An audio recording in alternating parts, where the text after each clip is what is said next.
Cá, garoto. No dia 8 de maio de 1970, eu estava no Colégio Estadual de Eldorado Paulista, a 40 metros da Praça Nossa Senhora da Guia. Por volta das 18 horas, quando passou por ali um terrorista, Carlos Lamarca. Houve uma intensa troca de tiros entre os homens da segurança, naquela época, Força Pública de São Paulo, e esses marginais, que naquele momento não queriam roubar nada na cidade. Queriam roubar a liberdade do povo brasileiro. Ali eu conheci, algumas horas depois, o nosso Exército Brasileiro. Me apaixonei pelo Exército. Me deram um documento chamado ICAM, Instrução de Concurso, Admissão e Matrícula, concurso de admissão e matrícula, e acabei então prestando concurso para a Escola Preparatória de Cadeiras do Exército e segui carreira. Mas ali eu vi, dos 6 da Força Pública de São Paulo feridos, 2 pais de alunos, meus colegas de sala de aula. Ouvi os estampidos do tiro e vi o sangue de inocente na praça. Essa mesma organização, uma de suas integrantes, foi presidente da República. Passou há pouco tempo por aqui. Ao meu lado aqui, uns jovens, uma garotada, que poderia ser nossos filhos e netos. Se desde há muito, General Pazuello, as nossas Forças Armadas não fossem mais que guardiãs, as ativas na manutenção da nossa liberdade. E um momento de reflexão: como pode um país rico como a Venezuela, em petróleo, ouro, entre outros bens, de repente mergulhar na miséria? Os números de hoje bem comprovam. O salário mínimo lá são de R$15. Mas como mergulho numa situação como essa? Vem do populismo, da conversa fácil de dirigentes que fazem seu trabalho junto aos mais pobres e mais humildes para atingir seu objetivo. A cidade de Eldorado Paulista, Carla Zambelli, integra a região mais pobre do estado de São Paulo, cuja economia é a banana. Esses marginais fizeram a sua base, criaram o seu aparelho exatamente dentro dessa cidade. E como a história bem diz, a nossa imprensa tem medo da verdade, deturpam o tempo todo, e quando não conseguem deturpar, mentem descaradamente. Esse é o livro dessa japonesa que não sei o que faz no Brasil, o que faz agora contra o governo. São aqueles que o tempo todo trabalham contra a democracia, contra a liberdade. Estão a soldo do que não presta em nosso Brasil. Mas as nossas Forças Armadas, em vários momentos da história, estiveram ao lado do povo brasileiro. Nós sempre fomos fiéis aos seus destinos. Não abrimos mão da liberdade. E o que eles mais querem, mais tentaram no passado, é exatamente isso. Usar as armas da democracia, essa esquerda, para atingir o poder absoluto. Fizeram na Venezuela a conversa fácil, a demagogia, a mentira deslavada para atingir os seus objetivos.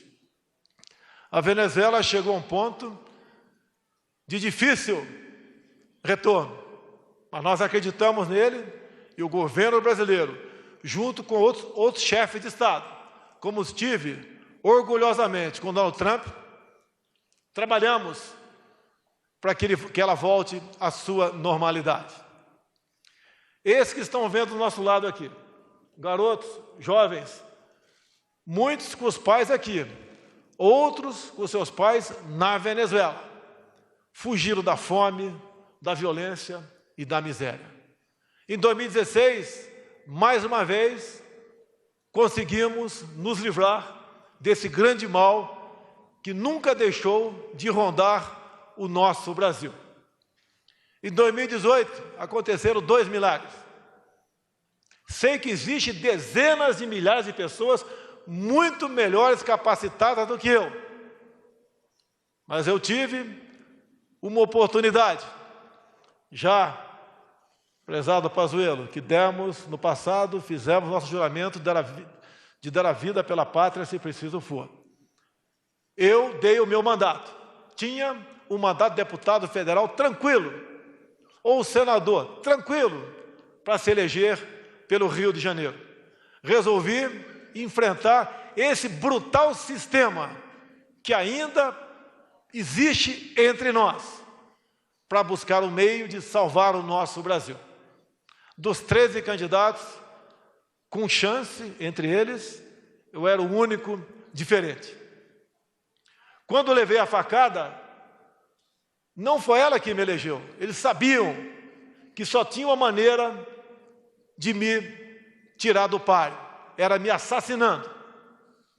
E estes, que eu não tenho provas ainda, porque não sou leviano como eles, foram os que tentaram realmente abreviar a minha vida e assim retornar para o PT o comando do nosso Brasil. Irmãos da Venezuela que estão aqui, se tivesse aqui o Haddad, vocês não estariam aqui. Ele estaria lá com o Maduro. Então, meus senhores, minhas senhoras, o que mais nós temos de sagrado, que é a nossa liberdade, é a nossa democracia, nós temos que todo dia zelar e lutar por ela. Caso contrário, podemos entrar na situação que entrou a Venezuela. Temos um outro país aqui no Brasil, que quis o seu povo eleger para governá-los exatamente aqueles que no passado colocaram esse país na situação de dificuldade que se encontra. Não adianta termos raiva, culpar os outros pelo nosso insucesso, achar que, sem cada um fazer a sua parte, podemos garantir dias melhores para todos nós. Eu peço a Deus que continue abençoando o nosso Brasil. Abra a mente daqueles que ainda estão do lado da esquerda. Essa maldita esquerda que não deu certo em lugar nenhum do mundo. E alguns temam em querer fazer com que ela volte ao poder. Agradeço a Deus mais uma vez pela oportunidade da minha vida e do verdadeiro milagre da eleição, onde não tínhamos nada para assumir, para ganhar as eleições, tendo em vista a situação, ou seja, como era a política de antigamente. Essa oportunidade ímpar, Sérgio Moro, que nós temos de mudar o Brasil, também está nas mãos dos 22 ministros, num primeiro momento, que me acompanham. A responsabilidade de todos vocês é enorme. Não dê chance para essa esquerda. Eles não merecem ser tratados como se fossem pessoas normais, que quisessem o bem do Brasil. Isso é mentira. Não podemos chegar em 22 na situação que chegou a Argentina no corrente ano, ou como está caminhando, infelizmente, um grande e próspero país, que é o Chile, caminhando para o caos, caminhando para o socialismo. Não podemos deixar que os nossos filhos cheguem na situação dessa garotada que está do meu lado, fugir do país por ter, ao usar as armas da democracia, estes bandidos corruptos retornarem ao poder. Meus senhores e minhas senhoras, agradeço a Deus pela vida e a vocês, em grande parte, pela missão de conduzir os destinos do nosso Brasil. Mas essa responsabilidade é de cada um de vocês. Não queiram que um homem só mude o destino do Brasil. Não tenho forças para isso. Preciso de vocês. Nós precisamos de um dos outros. Essa imprensa que está aqui agora me olhando, estou sob suas lentes. Comecem a produzir verdade. Porque só a verdade pode nos libertar.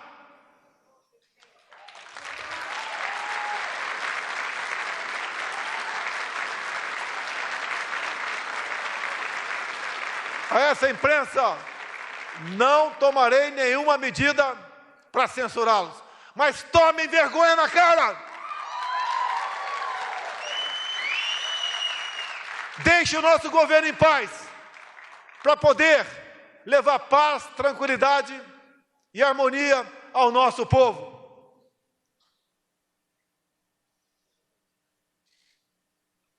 Se tenho coragem de fazer isso agora, é porque eu tenho consciência do que acontece no governo. Nos encontros que tenho, nas minhas viagens internacionais, as conversas, o que nós podemos fazer para o bem do Brasil. Há pouco, a imprensa falou barbaridade sobre a possível taxação do aço e do alumínio. Resolvemos o problema. Nenhuma linha por parte deles sobre esse efeito. Há pouco, a grande imprensa também nos atacou por ter a Argentina, há poucas semanas, ter prioridade para o CDE. Não temos uma briga contra a Argentina. O comércio mundial não tem amizades. Conseguimos mudar a situação. Essa nossa imprensa também não diz nada. Ninguém fez mais que o nosso governo nos últimos anos.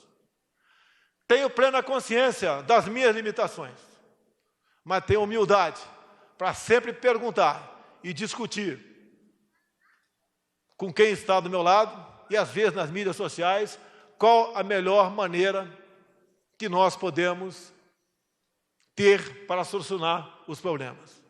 Meus senhores, não teremos outra chance. O Brasil, mais do que tem que dar certo agora, o Brasil vai dar certo.